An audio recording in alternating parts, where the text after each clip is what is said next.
Tu dépeins dans ton livre une société dans laquelle le rire n'a plus le droit de citer. À quel point est-ce inconcevable que le rire disparaisse de notre monde? Bon, ça serait quand même un peu con, qu'on ne puisse plus, rire ou qu'on décide de ne plus rire, hein. Moi, c'était un peu le grand sujet un peu du livre, en tout cas la grande question que je voulais soulever, c'était, l'utilité en fait de l'humour, parce que c'est pas un truc gratuit l'humour. Il est dessinateur de presse et vient de publier sa première bande dessinée intitulée Sans rire. L'artiste CF, l'un des 2 premiers coloréats du prix Charlie en 2020. Dans ce premier ouvrage débordant de créativité, CF plonge le lecteur dans une enquête criminelle se déroulant dans une dystopie marquée par la disparition du rire. C'est précisément le rire que CF va provoquer chez le lecteur, à grand renfort d'humour noir et de références aussi diverses que variées, notamment au 7e art. Rencontre avec l'auteur et le dessinateur de Sans rire qui, dans une seule et même case, fait simultanément référence à 2001, l'Odyssée de l'espace, et à Jacques Chirac. Je suis pas forcément hyper d'accord avec, la lecture de Bergson sur le rire et je suis pas très d'accord en fait avec, l'approche philosophique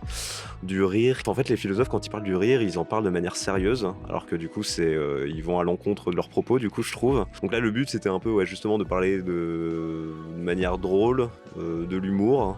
Comment as-tu intégré toutes ces références? Y en avait-il que dès le départ, tu voulais absolument citer? Il y a un truc qui est un peu important dans l'humour, c'est la notion de connivence. On rit avec quelqu'un, il y a forcément un lien qui se met en place et ces références-là, permettaient justement de créer un peu un lien.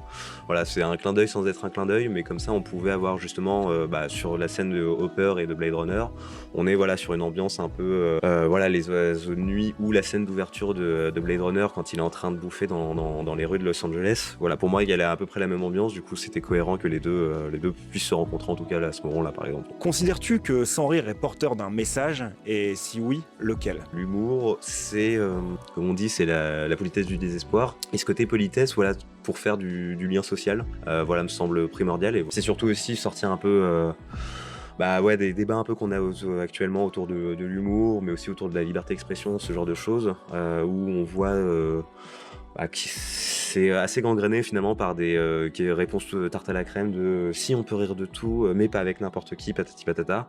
Voilà. On citait des proches, mais là en fait les gens ils citent des proches sans vraiment avoir compris des proches pour moi, parce que quand des proches il dit on peut rire de tout, en fait quand il dit ça, il dit on peut rire de tout, on doit rire de tout.